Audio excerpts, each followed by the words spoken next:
I remember it like it was yesterday, the day my world turned upside down. I'd just gotten home, the house was quiet, too quiet. There it was, her phone, buzzing with a message that wasn't meant for my eyes. But I saw it clear as day. Miss you already, can't wait to see you again. My heart sank, I knew that message wasn't for me. I waited, pacing around the living room like a caged animal until she walked through the door. She was all smiles until she saw the look on my face. What's wrong? She asked, but she knew. She could see it in my eyes, the betrayal I felt. I held up her phone, the message still glowing on the screen. Care to explain this? I could barely keep my voice steady. The color drained from her face. She stammered, tried to grab the phone, but I was faster. It's not what you think, she whispered. But we both knew that was a lie. Then came the tears, the sobbing confessions of an affair. Felt like a bad dream. And just when I thought it couldn't get any worse, she dropped another bombshell. I'm pregnant, she said, her voice barely a whisper. I felt like I'd been punched in the gut. My mind raced. The life we'd built together, the trust, it was all shattered in an instant. She tried calling him her lover, but he was gone, vanished into thin air. No answers, just a cold, empty line. It dawned on me that he'd left her to deal with the mess they'd made. I was furious not just at her but at him, at the whole damn situation. As I looked at her, crying and broken, a dark thought crept into my mind. Revenge. It was a poisonous thought, but it took root. I knew what I had to do. It was crazy, but in that moment it made perfect sense. I was going to get back at her in the most unimaginable way possible. My decision was clear, my resolve firm. I was going to turn our already chaotic world upside down. And that's exactly what I set out to do. So there I was at this painfully dull family gathering, trying to act normal while my mind was a hurricane of revenge and hurt. And then she walked in, my wife's sister, Laura. I never really paid much attention to her before, but that day she seemed different. Maybe it was the way she laughed or the way the light hit her hair, but something about her caught my eye. We started talking, just casual chit-chat at first. But as the evening wore on, I found myself flirting, something I hadn't done in years. And the crazy thing? She was flirting back. It was like we were in our own little world, and for a moment I forgot about my wife's betrayal. We agreed to meet up a few days later, just the two of us. I told myself it was just for a drink, just to talk. But deep down I knew it was more than that. We met at this quiet little bar on the outskirts of town. It felt secretive, like we were both actors in some sort of drama. As we sat there sipping our drinks, Laura leaned in close. I've always liked you, you know, she whispered. Her words sent a jolt through me. It was madness, but in that instant I wanted her. I drove home that night with my mind racing. My wife, oblivious to it all, asked how the night went. Fine, I muttered, avoiding her gaze. I could tell she knew something was up, but she couldn't quite put her finger on it. The next few days were a blur. I kept meeting Laura, each encounter more intense than the last. And then one night, as we lay together in the dim glow of a cheap motel room, I made up my mind. I was going to do it. I was going to get Laura pregnant. It was the perfect revenge. My wife had betrayed me, and now I would betray her in the worst possible way. With her own sister. The plan was twisted, but it made perfect sense in my head. Laura was all for it, caught up in the heat of the moment. As I lay there in the dark, listening to Laura's steady breathing, I couldn't help but wonder what I had become. I was no longer the man I once was, the man my wife had married. I was something else, something darker. But there was no turning back now. The plan was in motion, and I was going to see it through no matter the cost. I never thought I'd be the guy sneaking around, but here I am, meeting Laura in secret, every chance we get. It's like we're hooked on this thrill of the forbidden, and I can't seem to stop. She's everything my wife isn't right now, passionate, eager, alive with desire. And me? I'm just a guy lost in the middle of an affair I never planned. Meanwhile, back at home, it's like living with a ghost. My wife, she's there but not really. She moves through the days, quiet, withdrawn. I can tell she feels it, the growing chasm between us, but she doesn't know the half of it. Sometimes I catch her looking at me, her eyes searching for something, maybe the man she married. But he's long gone. Then out of nowhere he shows up. The lover. Mr. Perfect, who blew up my life and then skipped town. He's on our doorstep, looking haggard, desperate. My wife, she goes from sad to furious in a heartbeat. She's yelling, demanding answers, and I'm just standing there, watching it all unfold. He's babbling some nonsense about being in trouble, needing help. I don't buy it. Sounds like a con man sob story. But my wife, she's listening, and I can see something in her eyes, a flicker of the old her. She's always had a soft spot for lost causes. I can't help but wonder what his game is. Why come back now? And then it hits me. He's scared. He's not here for her. He's here because he's got nowhere else to go. It makes me sick, seeing him weasel his way back into her life, playing the victim. The whole scene's a mess. My wife torn between anger and this misguided need to fix things. The lover spilling his guts about some trouble he's gotten himself into. And me, the husband, standing in the shadows wondering how the hell my life got so twisted. I keep seeing Laura, our affair becoming more reckless by the day. It's like we're both trying to outrun reality. Get lost in this fantasy where we don't have to face the consequences of our actions. But reality has a way of catching up, and I'm starting to feel the weight of it all pressing down on me. The lover's still around, sticking to my wife like a bad smell. She's trying to help him fix whatever mess he's in. Part of me wants to laugh at the absurdity of it all. The other part, the part that used to love her, it's breaking bit by bit. I lie in bed at night, next to a woman who's become a stranger, and I wonder where it all went wrong. Was it the moment I decided to take revenge? Or was it earlier, when I stopped seeing her for who she was and started seeing only her betrayal? The affair, the lover's return, my wife's loneliness, it's all spinning out of control. And I'm right in the center of it, trying to hold on to something, anything that makes sense. But the truth is, nothing makes sense anymore. Not the affair, not my marriage, not this life I've somehow created. It's like I'm walking a tightrope, and any moment now I'm going to fall. And the crazy part? I'm not sure I even care anymore. Just when I thought things couldn't get more twisted, life threw a curveball that knocked the wind out of me. The lover, the guy my wife was sneaking around with, turns out he's my long-lost brother. Yeah, you heard that right. My brother. The shock of it hit me like a freight train. How? Why? Questions swirled in my head, making it hard to think straight. The whole family was in turmoil. My parents, who'd always lamented my brother's disappearance, were suddenly faced with his return, but not in any way they'd imagined. And me? I felt like I was living in some messed up soap opera. The guy the first hated, the one who'd wrecked my marriage, was my own flesh and blood. My wife, she was a mess of emotions. Guilt, confusion, regret, it was written all over her face. She kept saying she didn't know, that if she had, she would have never. But words felt empty, like echoes in a hollow room. Then, as if things couldn't get any more complicated, Laura dropped her bombshell. She was pregnant. With my child. The silence that followed her announcement was deafening. It was like everyone was holding their breath, waiting for the world to implode. The pregnancy news was like gasoline on a fire. Tensions that had been simmering beneath the surface boiled over. We all sat down for a family dinner, a pathetic attempt at normalcy, but it didn't take long for things to unravel. The dinner table became a battlefield. Accusations flew, old wounds reopened. My wife, looking more lost than ever, tried to speak, but words failed her. Laura, defiant yet scared, clutched at her belly as if to protect her unborn child from the chaos around her. My parents, caught in the middle of this family catastrophe, looked on with a disbelief. And there, across from me, sat my brother, the man I should have grown up with, shared life's ups and downs with. Instead, he was just a stranger, wearing a familiar face. The tension escalated until voices were raised, and harsh truths spilled out. It was ugly. All the pent-up anger and hurt pouring out in a torrent of bitter words. I wanted to scream, to tell them all to stop, that this wasn't what a family should be. But the words stuck in my throat. In that moment, I saw the destruction I'd caused.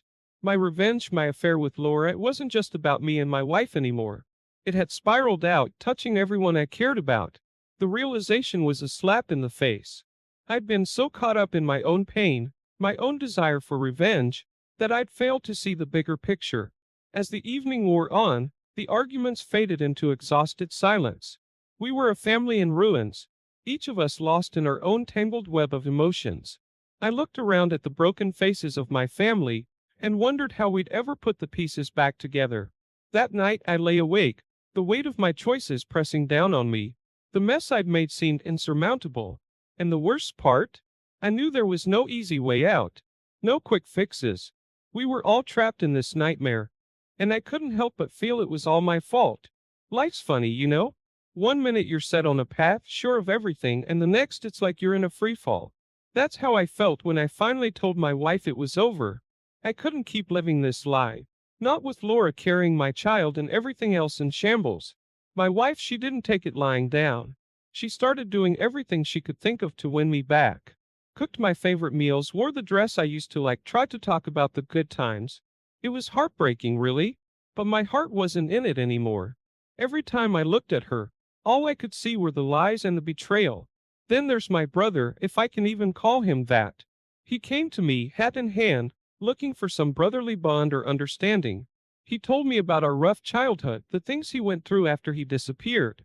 It was a sob story, all right, but I couldn't find it in me to feel sorry for him. He ruined my marriage, and that's not something I can easily forget. The weirdest part of this whole mess? My wife and him, they started getting close. Not in a romantic way, but like two people who've been through the same storm. They'd sit and talk for hours, sharing stories, finding comfort in their mutual pain. It was a bizarre alliance, watching the two people who hurt me the most find solace in each other. Meanwhile, Laura was in her own little world of joy. The pregnancy suited her, brought a glow to her face. We'd meet up, talk about names, about how we'd raise our kid. It was a slice of normal in an otherwise upside-down world. But even those moments were tinged with guilt. Every smile, every plan for the future. I couldn't shake off the feeling that it was built on a foundation of hurt and betrayal. I tried to focus on Laura, on the baby, but it was like walking through a fog of regret. My wife's desperate attempts to win me back, my brother's pleas for understanding, Laura's happiness, it was a tangled web, and I was stuck right in the middle. It's strange, you know, how life takes these turns. How decisions you make, thinking they're for the best, end up turning your world on its head. I thought I wanted revenge, thought it would make me feel better, but all it did was create more pain, more complications. At night I'd lie awake, wondering how it all got so messed up. My wife alone in our bed, trying to piece together a broken marriage. My brother trying to atone for a lifetime of mistakes. Laura carrying my child, oblivious to the chaos she'd helped create. And me? I was just a guy caught in the eye of a storm I'd helped conjure, trying to figure out how to move forward when every step felt like I was sinking deeper into quicksand. Life's funny like that, always throwing curveballs when you least expect them. And there I was, trying to catch them with my hands tied behind my back. In the thick of all this madness, I guess I wanted clarity, or maybe I just wanted to feel in control again. So I told my wife straight up, this is it. You decide now. It's him or me. I expected tears, a breakdown maybe. But she just stood there, pale like I'd knocked the wind out of her. The next few days she was like a ghost, trying to stitch together what was left of us. I saw it in her eyes, the desperation. She was scrambling for ways to fix things, but deep down I think we both knew it was too late. The damage was done. Then things took a darker turn. My so-called brother, his past finally caught up with him. Some guys he'd messed with showed up looking for payback. I heard the commotion from the other room, shouts, the sound of a scuffle. By the time I got there it was chaos. That night, as if our lives needed more drama, someone broke into our house. It was like some bad movie, but it was real. Too real. The intruder, probably one of my brother's enemies, was searching for something. Tearing the place apart. My wife, she tried to stop him playing the hero, but it went south real fast. There was a struggle and she got hurt. I heard her scream, a sound that'll haunt me for the rest of my days. I rushed in, managed to scare the guy off, but the damage was done. She was lying there, hurt and scared, and for a moment all our problems seemed so small. I forgot about the affair, the betrayal, everything. All I could see was her, the woman I once promised to protect, now injured because of this twisted web we'd all woven. The ambulance came, the police too. Questions were asked that I hardly remember what was said. My mind was stuck on her, on the look of fear in her eyes when that intruder grabbed her. Sitting in the hospital waiting for news, I felt a wave of regret. This mess, it wasn't just about me and my bruised ego anymore. It had spiraled into something dangerous, something that could have cost us much more than our marriage. I couldn't help but think about how it all started. A simple affair that blew up into this nightmare. And there I was in the middle of it, wondering how a quest for revenge led to my wife lying in a hospital bed. The doctor said she'd be okay, just some cuts and bruises, but I knew the scars would run deeper than that. We'd both be scarred, in ways that wouldn't just heal with time. That night, sitting by her hospital bed watching her sleep, I realized how far I'd strayed from the man I used to be, the man she married. I was lost in this maze of anger and revenge, and I dragged everyone I cared about down with me. It was a wake-up call loud and clear. But the question that kept gnawing at me was, is it too late? Too late to fix things, too late to go back to who we were. I guess some questions don't have easy answers. But one thing was certain, this was a turning point one way or another. The hospital corridors echoed with the sound of my footsteps as I paced back and forth, a mix of anxiety and anger churning inside me. My wife, lying in that sterile hospital room, was a vivid reminder of how far we'd all strayed from the path. In the midst of this chaos, secrets began to unravel, like threads pulled from a delicate fabric. The lover, my long-lost brother, finally confessed. It wasn't just infidelity. He admitted to crimes from his past, things that made my blood run cold. He talked about debts, about running from people who weren't keen on letting things slide. He wasn't just a cheater, he was a criminal. Hearing his confession, something inside me snapped. I confronted him right there in the hospital, not caring who heard. "How could you?" I shouted, my voice echoing off the walls. "You come back into our lives and you bring this chaos with you." His eyes, full of regret, didn't calm the storm inside me. I was beyond furious. I wanted to shake him, to make him understand the pain he'd caused. Meanwhile, Laura, my sister-in-law, was having her own crisis. The pregnancy, the affair, it was all crashing down on her. She confided in me, her voice trembling. "I don't know if I did the right thing." I could see the doubt in her eyes, the fear. What had started as a reckless affair was now a reality she wasn't sure she could handle. And then there was my wife. After the doctors tended to her, she had a moment of clarity. She looked at me, her eyes filled with a sad understanding. "I played a part in this," she whispered. "I pushed you away, I ignored what we had." Her admission was a gut punch. Despite everything, a part of me still cared for her, still remembered the good times before all this mess. The hospital drama, the confessions, the doubts, it was like watching the final pieces of our life together crumble away. I sat there in a hard plastic chair, staring at the white hospital walls, and it all hit me. The affair, the revenge, the anger, it hadn't solved anything. It only served to tear apart what was left of us. In the silence of that hospital room, with the beeping of machines and the distant sound of nurses' footsteps, I felt a profound sense of loss. Loss of my marriage, loss of what could have been with Laura, loss of the family I once had. The revelations, the confrontations, they didn't bring any relief. Instead, they left a bitter taste, a realization of how much damage we'd all done to each other. Sitting there in the dim light of the hospital, I wondered if there was any way back from this, or if we were all too far gone. The web of lies, the hurt, the betrayal, it was all laid bare, leaving us exposed and vulnerable in the face of our own brokenness. The hospital waiting room turned into a battleground that day.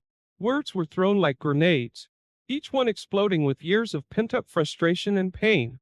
It was all out in the open now, the affair, the lies, the betrayal. My wife, her eyes red from crying, her voice hoarse from yelling, was a portrait of despair. Then the cops showed up. My brother, the lover, the cause of all this mess, they cuffed him right there. Turns out, those crimes he confessed to were more serious than any of us thought. Watching him being led away, I felt a strange mix of relief and sadness. Relief that his poisonous influence was gone. Sadness for the brother I never really knew. Laura, my sister-in-law, the other woman in this twisted tale, she had her own bombshell to drop. She was leaving town, she said. The baby, our baby, it was all too much for her. She couldn't bear the weight of the scandal, the looks, the whispers. I couldn't blame her, but it felt like another piece of my world slipping away. Then there was me, standing amidst the wreckage of my own making. The anger and the need for revenge that had driven me, it seemed so pointless now. I looked at my wife, really looked at her, and for the first time I saw the damage I'd done. I'd pushed her into another man's arms, driven her sister away, ruined what little family I had left. I wanted to say something, to apologize, to try and fix things. But what could I say? Sorry I slept with your sister? Sorry I broke our vows? It all sounded so hollow. I felt the weight of my choices, heavy on my shoulders, a burden I'd carry for the rest of my life. My wife, once the center of my world, now a stranger, she sat there all alone. Everyone had left her, me, her lover, her sister. She was the eye of this storm, calm, yet surrounded by destruction. I wanted to reach out to offer some kind of comfort, but I knew it was too late. I crossed a line and there was no going back. That day, in the sterile cold of the hospital, I realized the true cost of my actions. It wasn't just a marriage that was broken, it was lives, it was trust, it was the future. I walked out of that hospital a man full of remorse, unsure of where to go or what to do next. My wife, left behind in that room, her world shattered, was a reminder of the love we once had. A love I tossed away in a fit of rage and hurt. As I stepped into the dim light of the hallway, the reality of my solitude hit me. I was alone, truly alone, and it was all my own doing. When my brother's trial started, it was like opening a Pandora's box. The courtroom was packed, everyone eager to witness the downfall of a man who'd become the town's latest scandal. The prosecutor laid out his crimes: fraud, theft, a list that seemed to go on forever. I sat there, listening to the litany of his misdeeds, feeling a mix of disgust and pity. This was my flesh and blood, but he was a stranger to me. His life a series of bad choices that had finally caught up to him. As the trial unfolded, so did our private lives, splashed across the local news like some sordid soap opera. Our neighbors, friends, even strangers, they all had their opinions, their judgments. We were pariahs, outcasts in our own community. I could see the toll it was taking on my wife. She tried to hold her head high, but I saw the hurt in her eyes, the embarrassment. Then came the blow that knocked the wind out of her sails. My wife lost her job. The scandal was too much for her employer, and just like that, she was out of work. I watched as she struggled to cope with this new reality, the humiliation, the uncertainty. It was more than just a job. It was her identity, her independence, and it had been stripped away because of our collective mistakes. Laura, my sister-in-law, she couldn't handle it anymore. One day she just packed up and left. No advice, no defensa. Just a note saying she needed to start over. I understood, but it felt like another piece of my life slipping away. The woman carrying my child gone, maybe for good. That's when I made my decision. I couldn't stay here in this town with all its memories and judging eyes. I needed a fresh start, away from the chaos I'd helped create. So I packed my bags, sold what little I had left, and left. Left my home, my wife, the life we'd built together. It was the hardest thing I'd ever done, but it was necessary. A clean break from a past that was suffocating me. My wife, she was left to deal with the aftermath alone. Financially and emotionally, she was in ruins. The house, our home, it was just another casualty of our shattered lives. She had to let it go, move somewhere smaller, cheaper. I heard about it from mutual friends, each update like a stab to my already guilty heart. Then out of the blue, an old friend visited her. Someone from happier times, someone who reminded her of who she used to be. I wasn't there, but I heard it gave her some comfort. A brief respite from the loneliness that had become her constant companion. The final straw was when she came to say goodbye. She stood on my doorstep, a shadow of the woman I'd married. We didn't say much. What was there to say? It was a farewell filled with regret, with what ifs and if onlys. I watched her drive away, knowing it was the last time I'd see her. Alone in my new place, I thought about her, about all of it. The love we'd shared, the life we'd built, and how I'd let my need for revenge destroy it all. I reflected on my choices, each one leading me further down a path I never intended to take. In the end, my wife was left to face a future that looked nothing like she'd planned. Alone, full of regrets, a life upended by mistakes, both hers and mine. We'd both reached the end of the line, but in very different ways. And as I sat there staring at the empty walls of my new life, I couldn't help but wonder, was it all worth it? The affair, the revenge, the pain we caused each other? The answer was as clear as it was painful. No, it wasn't worth it. Not by a long shot.